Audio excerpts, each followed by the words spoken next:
Señoras y señores, gracias por estar en la hora con Gregory. Esta noche vamos a tocar un tema que se muestra ya recurrente, porque verdaderamente cuando hablamos de reforma fiscal en República Dominicana, es como tener pendiente una tarea asignada que debe hacerse lo más rápido posible.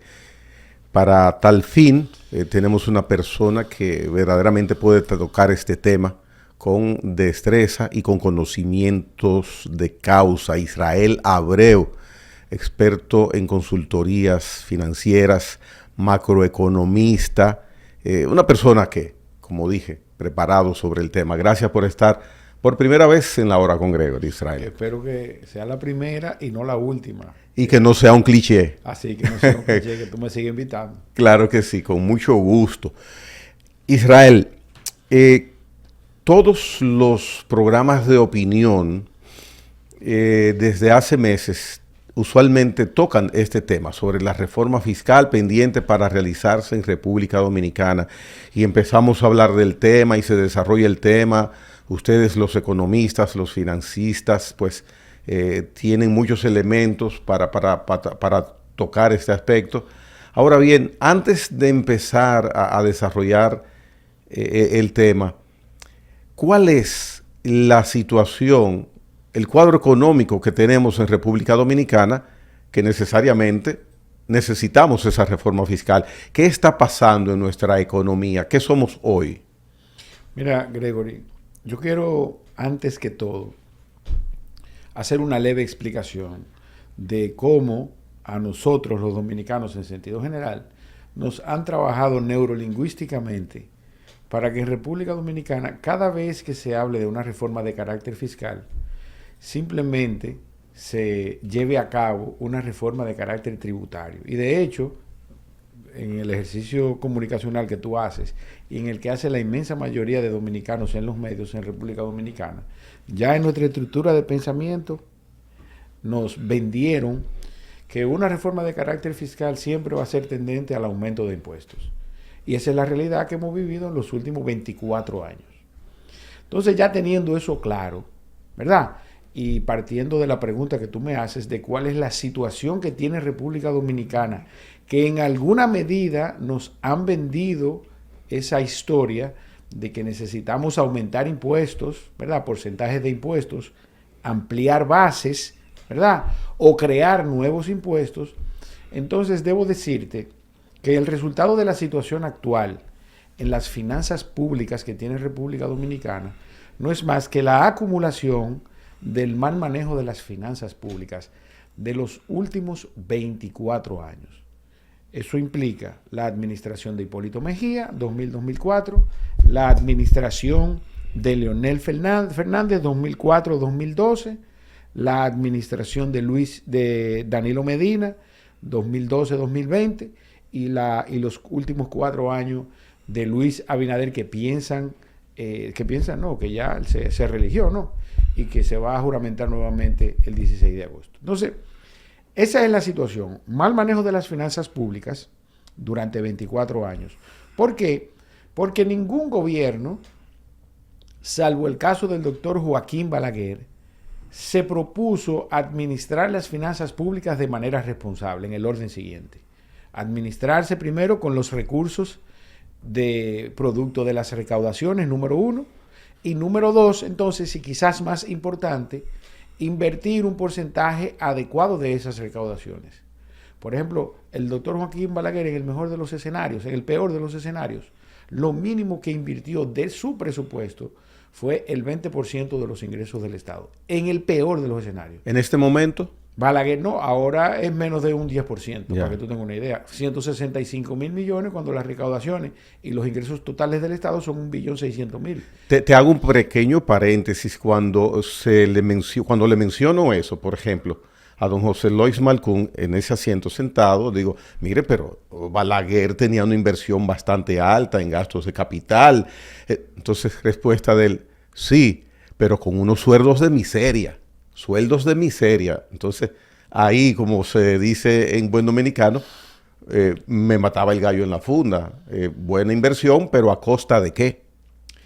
Tal vez la diferencia es que no había tanto populismo político, en donde se compran voluntades a costa del salario, de los ingresos del Estado. Pero yo no quiero entrar en esas diatribas que son un poco, que son muy politizadas. Muy bien. Porque si entramos a eso, por ejemplo, el PRM en el año 2023 nombró, o sea, empleó a 89,000 nuevos ciudadanos. Y la pregunta que yo me hago, ¿dónde están esas 89,000 personas trabajando?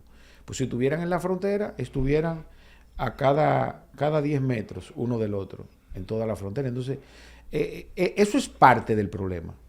Cómo los políticos, y de manera específica entre el año 2000 y el año 2024, han tenido las herramientas para decidir de manera unilateral hacer lo que les da la gana. Por eso dices el mal manejo de las finanzas durante 24 años. Exactamente, por eso establezco ese punto. Entonces, al día de hoy, ¿qué resultó de eso? Al día de hoy resulta, y a todo el que nos esté viendo, hay un documento que emite la Dirección General de Contabilidad Gubernamental.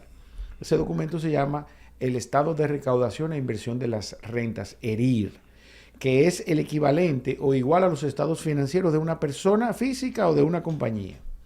¿Qué resulta de eso? Bueno, que República Dominicana tiene en este momento de su historia activos por 3,000 millones de pesos y pasivos por 3 billones de pesos y tiene pasivo por 4 billones de pesos. Oiga bien lo que estoy diciendo. Usted tiene 3 y debe 4. Esa es la realidad. O sea, en ese estado que mencionas, en el ERIR. ERIR, que eso es al 31 de diciembre del 2023. Oiga bien, tiene 3 billones en activo y debe 4 billones. ¿Y eso es malo?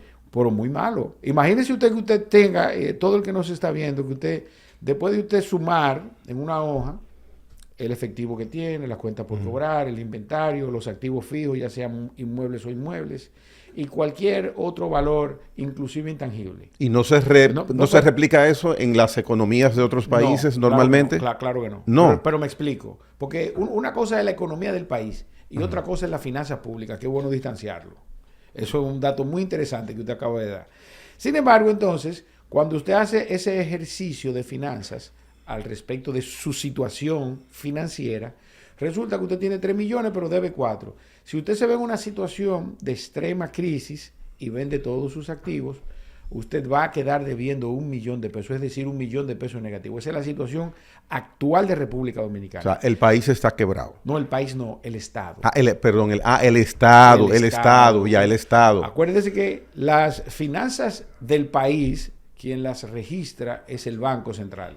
De la República, donde se mide. Y la del Estado, Hacienda. Exacto, Hacienda y quien hace los registros contables, la Dirección General de Contabilidad Gubernamental. Eso es importante porque a veces la gente confunde mucho eso. Sí. Entonces, República Dominicana es un país rico, para que estemos claros, sumamente resiliente, una economía que además está diversificada y que se ha demostrado que tiene capacidad de reponerse en el plazo inmediato. Ahora, eso no necesariamente significa que estemos en las mejores, en las manos de los mejores administradores que hay. Todo lo contrario. Entonces, estos 24 años han producido ese capital en negativo. El Estado Dominicano tiene menos 1 billón de pesos en sus libros contables. Ese es un dato. Ahora, ¿qué resulta? Y aquí hacerle una crítica a mis amigos del PRM. No han sido capaces de explicarle a la gente que las deudas que cogió Hipólito Mejía hace 20 años, que vencen ahora, que empezaron a vencer a partir del 2020, la está pagando este gobierno. Y en ocasión de no tener los recursos, ¿qué es lo que hace? Endeudamiento. Pues reengancha. Esa deuda la reengancha. Entonces, ¿qué pasa cuando tú tienes una situación financiera en donde tu patrimonio está en negativo, número uno, y tus recaudaciones no alcanzan para cubrir el 90% de los compromisos básicos? Me refiero al vencimiento de las deudas, a los intereses, al 4% de la educación y la carga fija que tiene el Estado. Entonces, partiendo de esa premisa, ¿verdad? 24 años de manejo irresponsable, todos los déficits acumulados desde el año 2000 hasta el año 2024 es lo que ha provocado la situación que tenemos. Ahora, yo explico esto con la finalidad de que la gente entienda de que sí, de que estamos en una situación difícil, pero que ha sido el producto del manejo irresponsable de la finanza pública, que hasta ese punto nosotros tenemos entonces que crear las herramientas para crear políticas públicas. Y me refiero a las políticas públicas relacionadas con las políticas fiscales en cuanto se refiere al manejo del gasto. en donde podamos tener la seguridad de que no importa quién venga a administrar la cosa pública, el ciudadano, ¿verdad?, va a tener la confianza de que sus recursos se van a utilizar de manera adecuada. Por ejemplo, nosotros no podemos bajo ningún concepto invertir menos del 20% de las recaudaciones del Estado, como mínimo el 20%, número uno. Número dos, nosotros tenemos que hacer un corte hoy y en lo adelante, sin importar la situación que tenga República Dominicana, no se puede comprometer más del 7 al 8% de los ingresos recaudados por concepto de intereses, bajo ningún concepto. Pero estamos en un 25. Exactamente, eso es por el manejo irresponsable. Imagínese usted, y aquí voy a hacer un símil con una familia que es lo más parecido a lo que es el Estado en cuanto y tanto se refiere a las responsabilidades que tiene. Responsabilidad de salud, de educación, ¿verdad? De seguridad. Entonces, y alimentación. Entonces, cuando usted tiene esas 4 variables que son responsabilidad de un Estado constitucionalmente establecido, en el caso de República Dominicana, todo el mundo tiene derecho a la salud, todo el mundo tiene derecho a la educación, a la alimentación y a la seguridad. Eso debe proveerlo el Estado. Entonces, sin embargo, no. Al mismo tiempo, la familia, ¿verdad?, quien dirige la familia, quien administra la familia, quien provee los recursos, es responsable de su familia en ese mismo orden. Por eso cito ese ejemplo. Entonces, imagínese usted que usted los últimos 5 años haya decidido consumir en gastos que no le generan ningún retorno más del 60% de los ingresos que usted recauda, o el 70% o el 80%, el 90% de lo que recauda, y dejando solamente un 10% para invertir en su familia, en el desarrollo de su familia. Pues lamentablemente entonces nos vemos, o usted como padre de familia se va a ver en esta situación, teniendo que llegar al extremo de tomar dinero prestado para poder financiar esa diferencia. ¿Me hago entender? Claro que sí. Y como estoy en la pregunta de cuál es el cuadro económico del país y del Estado, también lo agregaste y lo estás contestando, te pregunto a la vez, ¿el equipo económico del actual gobierno está sintonizado, tomando en consideración que te acepto ese planteamiento económico que haces, elemental? ¿Está sintonizado en que por lo menos esa parte de la inversión debe empezar a encaminarse a hacerla? Mira, yo vi unas declaraciones del ministro de Economía, Planificación y Desarrollo. Y la misma versaba al respecto de que él entiende que en República Dominicana se debe hacer una reforma de carácter fiscal estructural. Partiendo del concepto etimológico de una reforma fiscal estructural, yo entiendo que lo que yo estoy planteando aquí para él es conocido. Yo espero que eso sea así. Ahora bien, una cosa es una cosa y otra cosa es otra cosa, dice Rafael Núñez en la Escuela de Diplomacia de la Cancillería, que lo cito. Por ejemplo, la elaboración del presupuesto, ¿huele a eso, a que la inversión, los gastos de inversión para este año, qué porcentaje tiene, por ejemplo? Por ejemplo, en este año llega a un 12.3% del presupuesto. Que habrá que ver la ejecución. Entonces, otra cosa es la eficiencia en la ejecución de dicho presupuesto. Entonces, y si se espera a octubre para agilizar la inversión. Ya con el 24 no podemos hacer nada, porque ese presupuesto fue elaborado en base a un año electoral, donde inclusive se ejecutaron algunas partidas en los primeros 4 meses del año. Pero yo me quiero enfocar en la necesidad que hay, y voy a volver al tema de la familia. Si usted tiene una situación deficitaria por el manejo irresponsable de sus finanzas personales, en el caso de la familia, ¿qué usted hace? Usted llama a su familia, a quien dirige. Si usted le lleva el cheque a su esposa para que administre y resulta que le cortan la luz, que lo llaman del colegio porque no se ha pagado el colegio y quizás sus hijos están recibiendo una mala alimentación, pues usted dice, ve acá, espérate, que tú estás gastando los cuartos porque yo te estoy dando 100,000, la luz son tanto, el alquiler son tanto, el transporte es tanto, la comida es tanto. ¿Dónde están esos cuartos? ¿Por qué tú no lo has pagado? Eso es lo que pasa normalmente. Entonces, usted llega al extremo hasta de quitarle la responsabilidad en el manejo de las finanzas. Entonces, eso es lo mismo. Nosotros tenemos que hacer una reforma fiscal, ¿verdad?, tendente a la revisión de las políticas fiscales del gobierno, que es parte de la política económica, en donde se maneje de manera responsable el dinero de los ciudadanos. Y eso es por un lado.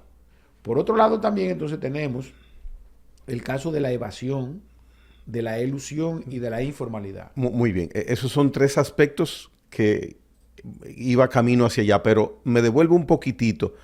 Estás hablando de que tenemos que hacer una reforma fiscal y tomando palabras tuyas, no solamente entonces con lo que dices pensar en la recaudación, sino en cómo distribuir esos ingresos. Por ahí entonces tendría importancia la ley de seguridad, de responsabilidad fiscal. Claro que sí, surge su efecto. En ocasiones... Pero no la tenemos todavía. No la tenemos y además no es de necesaria importancia porque al final recuérdese que usted se está... Que no es o nos es. No, nos es y no es necesariamente. Cuando digo no es de importancia para el gobierno porque se está haciendo el harakiri, no es de importancia para ellos porque está haciendo el harakiri. Ya yo no voy a tener el libre albedrío al respecto del manejo de la cosa pública. Por ejemplo, cuando el gobierno se compromete a través de instituciones financieras bilaterales, multilaterales o internacionales en sentido general, ¿verdad? Y lo que hace es que coloca bonos, el gobierno puede utilizar ese dinero a su libre albedrío. Entonces, aquí cuando caemos en quizás coger dinero prestado para pagar una nómina. Un ejemplo simplemente. Ahora, cuando usted toma dinero prestado para proyectos, esas instituciones, además de prestarte el dinero simplemente, también fiscalizan la ejecución de la obra.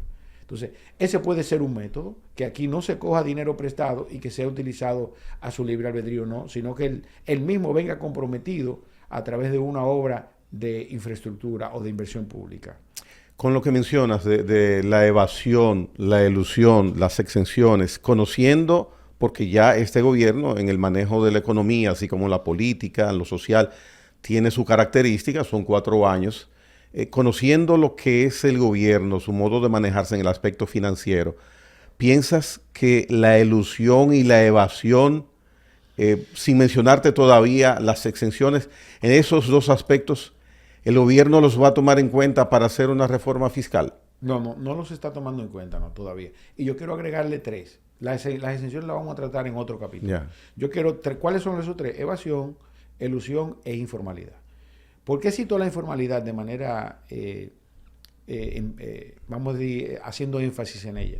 Porque inclusive salió una publicación del Ministerio de Industria, Comercio y MIPYME, donde habla que el 85, el 86% del total de los micro y pequeños empresarios, de los micro, pequeños y medianos empresarios de República Dominicana no pagan impuestos tan informales. Sin embargo, ese es uno de sus principales objetivos, el del Ministerio de Industria y Comercio, lograr que el comercio, la industria y las empresas de servicio en sentido general, pues se formalicen y paguen impuestos. Entonces, ¿no ha habido eficiencia por ahí? Entonces, ellos están haciendo un mea culpa al respecto de la administración de los recursos públicos en ocasión de lograr que la informalidad se reduzca en República Dominicana. Nosotros pasamos de un nivel de informalidad de un 52% a un 56% en tan solo 4 años. Ese mérito lo tiene Don Hito Bisonó. Ahora bien, combinados la evasión, la elusión y la informalidad en República Dominicana, hay una universidad con bastante prestigio en República Dominicana. Tampoco hay que irse a China para establecer con una simple observación en República Dominicana los niveles de informalidad que hay. No hay que irse a China. Una simple observación. ¿Qué resulta de ese estudio? Que dice que cerca del 60% del total de los ingresos que en República Dominicana se están recaudando se evaden por esos 3 conceptos. El 60%. Exactamente. Estamos hablando de cerca de 600 mil millones de pesos, profesor, para que usted tenga una idea. Entonces, si a eso se le suman los 340 mil millones de las exenciones, estamos hablando de 1 billón de pesos. Entonces, de 1.000 millones. Pero no seamos tan exageradamente optimistas.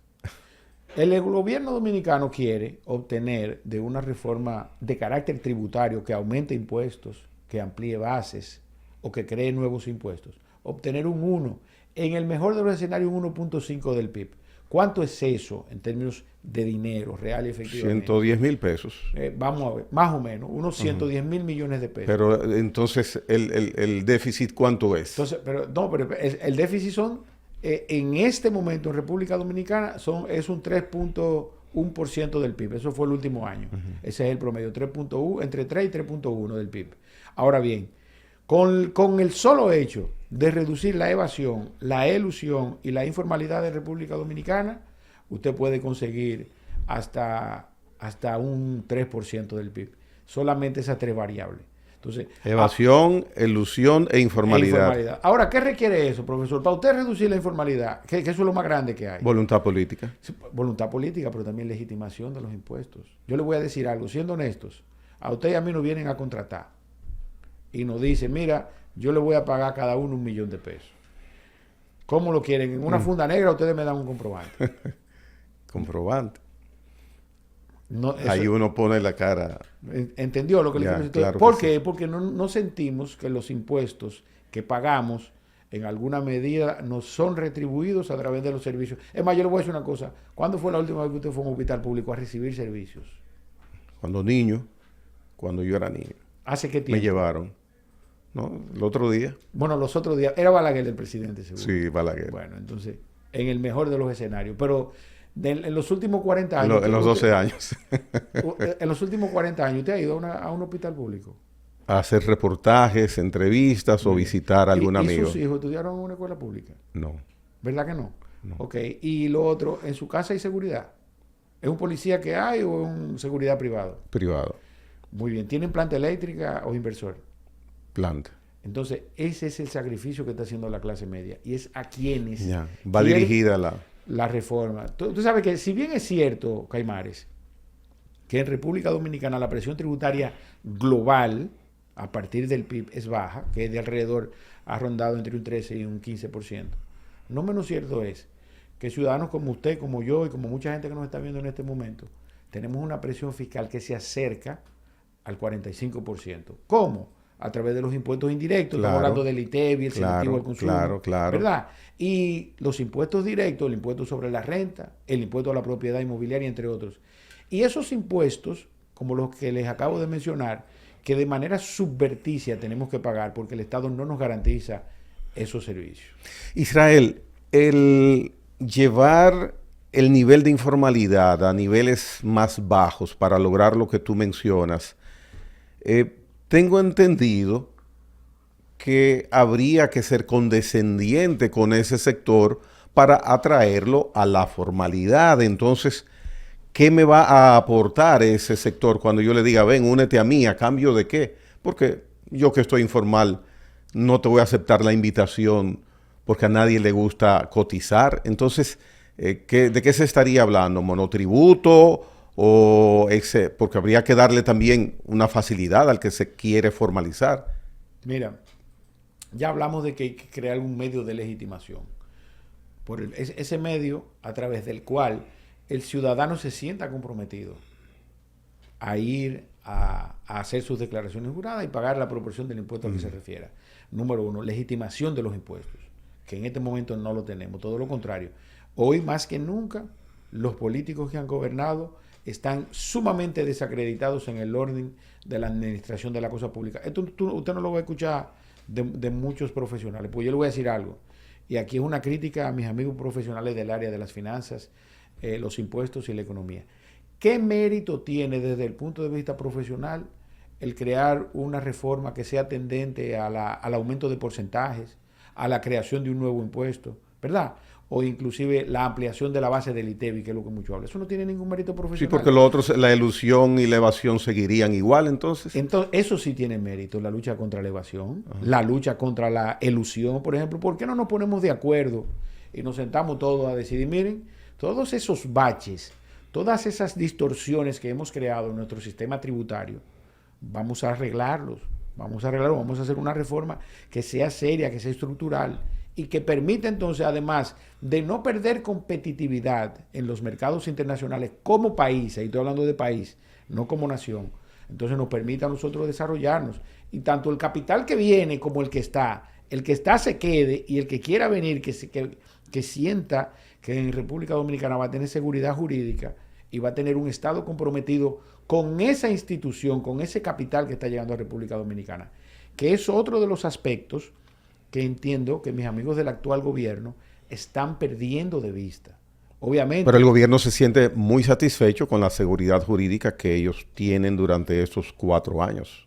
La seguridad jurídica existe. Ahora, yo me refiero en el orden financiero.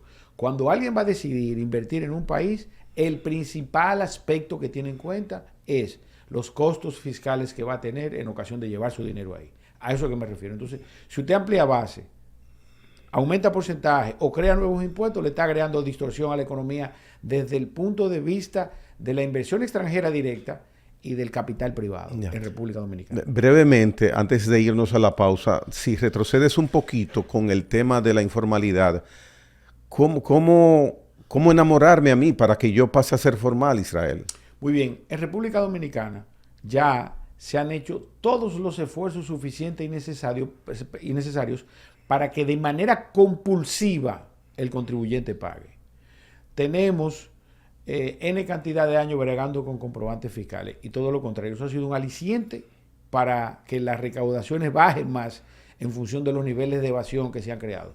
Número 2, quienes están pagando paguen más, ¿verdad? Y número 3, quienes han emprendido, hoy más que nunca, esos ciudadanos se han visto obligados a cerrar sus puertas. Y cuando un ciudadano cierra la puerta de una empresa, no la vuelve a abrir nunca. No, y que además queda marcado en la DGI, porque normalmente se va con una deuda en la cotilla. Claro. Eso es así. Entonces, ¿qué resulta de lograr la formalización en sentido general? Porque la informalidad nada más la estamos abordando desde el aspecto recaudatorio, tributario, pero desde el punto de vista del derecho. Todo el que trabaja con un empresario informal pierde todo derecho legal. Porque eso es un toma y da, que eso es ahí. Claro. No hay forma de probar nada. Entonces, ese es otro caldo de cultivo que se da en la informalidad. Pero eso se puede abordar en el mismo proceso. Entonces, ¿qué se debe hacer? Bueno, pues, cree incentivos. Por ejemplo, un modelo que a mí me encanta es el modelo de emprendimiento en Israel y del apoyo a los emprendimientos. La República Dominicana tiene un ayuntamiento o una alcaldía, como la quieran llamar, para mí son ayuntamientos, ¿verdad? Y tiene distritos municipales en casi 160 localidades. ¿Por qué el Ministerio de Industria, Comercio y MIPYMES o cualquier otra institución no tiene en esos distritos municipales y en esos municipios, ¿verdad?, oficinas de apoyo a las startups, que es como se llaman en Israel, a los emprendedores, donde encuentren todo su problema técnico resuelto? Desde la asesoría en materia de seguridad social hasta la asesoría en materia fiscal y financiera. Se oye complicado. Y eso es un disparate, pero ellos tienen los cuartos para eso y no lo hacen. Pongan su presupuesto y deben establecerlo, por ejemplo. Entonces, y por otro lado, entonces, que aquí, y tengo un gran amigo que está en ProMIPYME, Fabricio, ¿por qué no ponen los recursos suficientes y necesarios?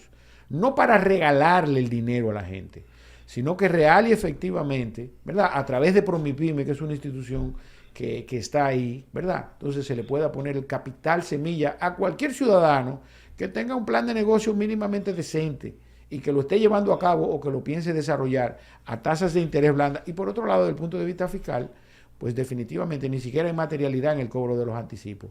Elimínale eso para que el emprendedor, la micro y pequeña empresa, pueda cruzar el umbral de lo que nosotros llamamos el periodo de incubación, que son los primeros 5 años. Que ahí es que el Estado debe mirar a ese emprendedor, a ese informal, con un criterio de aliado a futuro, no para sacarle dinero. Claro que sí, pero además le va a sacar dinero porque va a contratar gente. Esas son gente que está sacando de la informalidad también, que van a tener derechos, que van a pagar seguridad social, que van a tener un seguro privado, que van a ahorrar para los fondos de pensiones, que ese es otro tema que se debe abordar en República Dominicana. Y de eso vamos a hablar, y del Código Laboral, después de la pausa. Estamos conversando hoy día con Israel Abreu sobre finanzas, reforma fiscal, todo sobre economía. Venimos en breve.